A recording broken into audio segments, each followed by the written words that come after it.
মন্ডল গুলিবিদ্ধ হয়েছে, তারপরে আবার ডাক্তার দেখাতে গিয়ে চায়ের দোকানে গুলি। না, মদন মিত্র হাফ মিনিটে 30 সেকেন্ডে যাদবপুর দখল করছিল না তো, ওর নিজের এলাকাও দখল করতে পারছে না। নিজের এলাকা 3টে গ্রুপ তোলাবাজি করে। এই যে বিকাশ সিং, এই দেখবেন এখন INTTUC লোকরা গুলি খাচ্ছে বেশিরভাগ জায়গায়। কেন খাচ্ছে? ওই টোটো, অটো, ওই কারখানা তোলাবাজি করছে। আবার একটা শ্রেণী আছে যারা সিমেন্ট, বালি, ওই পাথর এই সাপ্লাই যারা করে তারা গুলি খাচ্ছে। এখন ওখানে যে আছে কারখানা আছে টেক্সম্যাকো, তো কে কন্ট্রাক্টরি করবে, কে সাপ্লাই দেবে, তার নিয়ে গন্ডগোল। তো MLA সঙ্গে আছে একটা গুড্ডু বলে ক্রিমিনাল আছে, মস্তান, ওই কমারাটি মুসলমান একটা জেহাদি গুন্ডা। ওর সঙ্গে এদের বহুদিন ধরে তোলাবাজি, মানে ওর তোলাবাজি আপনারা জানেন বেলঘরিয়া কামারহাটি উন্নয়ন কমিটি নামে তোলাবাজি হয়।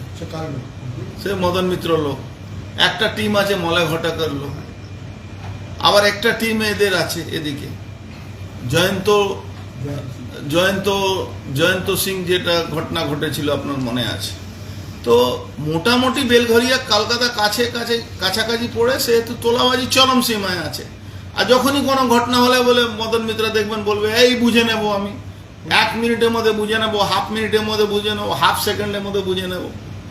যেখানে দায়িত্বে রয়েছে রাজীব কুমার, ব্যারাকপুর শিল্পাঞ্চল, এবং অজয় ঠাকুর, দুজন দায়িত্ব। রাজীব কুমার তো সারা বাংলার দায়িত্ব আছে, স্পেশাল।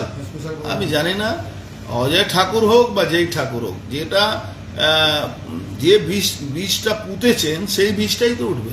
আরে কোন ক্রিমিনালদেরকে কাউন্সিলর, ক্রিমিনালদেরকে পদ দিয়ে বসিয়ে রেখেছেন, ক্রিমিনালদেরকে বানিয়ে রেখে দিয়েছেন, তোলাবাজদেরকে পুলিশ প্রোটেকশন দিয়ে রেখেছেন। এখানে 400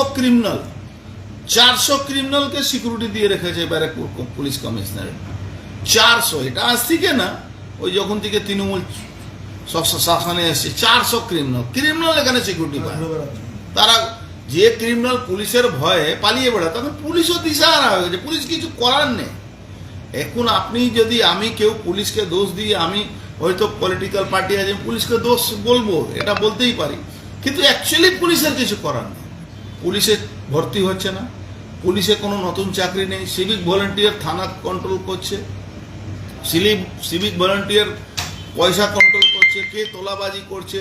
দুর্ভাগ্যের ব্যাপার, তৃণমূলের MLA, তৃণমূলের মন্ত্রী, তৃণমূলের কাউন্সিলর, তৃণমূলের নেতারা পুলিশকে ভাগ পাঠায়। এইটা ভাগ এলো, আপনার কাছে পাঠিয়ে দিলাম। এই পরিস্থিতিতে আজকে নির্মলা রায় আমাকে কতবার বলেছে গুড্ডু আমাকে মারিয়ে দেবে, গুড্ডু আমাকে খুন করে। আজকে ভয়ে মুখ খুলতে পারছে না, কাউন্সিলর ওখানকার ভয়ে মুখ খুলতে পারছে না। আমাকে বলেছে ভদ্র মহিলা, একটা পার্টি করে, হয়তো যে আমার বিরোধী পার্টি করতে পারে, আমি ওতে কিছু জানি।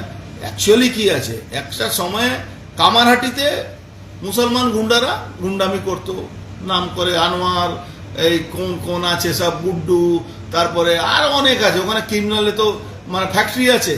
এখানকার যত ক্রিমিনালকে আমি এখান থেকে তাড়াতাম, আমাদের ব্যারাকপুর শিল্পাঞ্চল থেকে সব গিয়ে কামারহাটিতে বসবাস করতো। তো ও কামারহাটি এটা মরুদ্যান আছে এদের, শেল্টার দেওয়ার।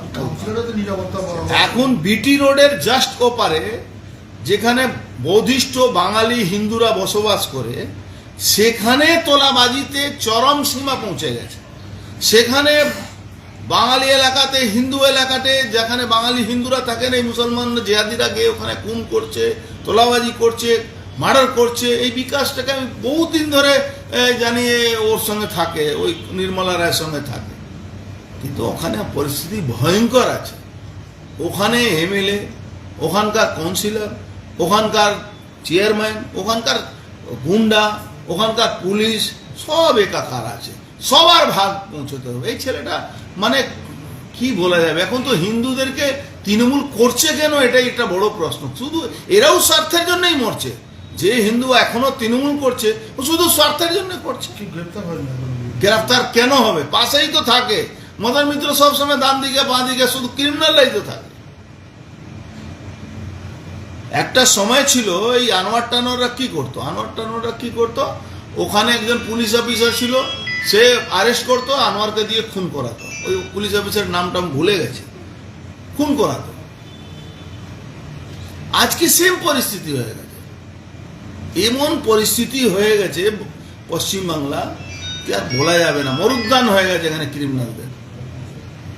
দাদা বলছি যে শিলিগুড়িতে কয়েকদিন আগে একটি স্বাস্থ্যকেন্দ্র থেকে ভ্যাকসিন নেওয়ার পরে একটি বাচ্চা মারা যায় ভ্যাকসিন নেওয়ার পরে, এবং একটি বাচ্চা যথেষ্ট অসুস্থ। 138টা ওষুধ 2 নম্বরই পাওয়া গেছে। সেই ওষুধের আপনি বিশ্বাস করবেন না, পশ্চিমবাংলা ইএসআই হসপিটাল, ইএসআই হতো কেন্দ্রের আছে, কিন্তু মানে প্রত্যেকটা স্টেট লেবার ডিপার্টমেন্ট ইএসআইকে কন্ট্রোল করে। ইএসআই থেকে ওষুধ, সরকারি দপ্তর, সরকারি হসপিটাল থেকে ওষুধ গাদা গাদা, এই ওষুধটা 2 নম্বরই ওষুধ সাপ্লাই হয়।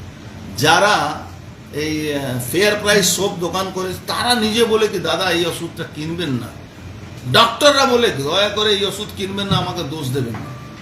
এখানে সব 2 নম্বরই ওষুধ সাপ্লাই হয়। 2 নম্বরই মানে জাল জাল ওষুধ। যে মাত্রায় যে জিনিস দিয়ে ওষুধ, আপনার একটা রোগ হয়েছে, সে ওষুধ যে ওষুধ দিয়ে আপনার রোগটা মানে ট্রিটমেন্ট হবে, সেই ওষুধটা পুরোপুরি জাল।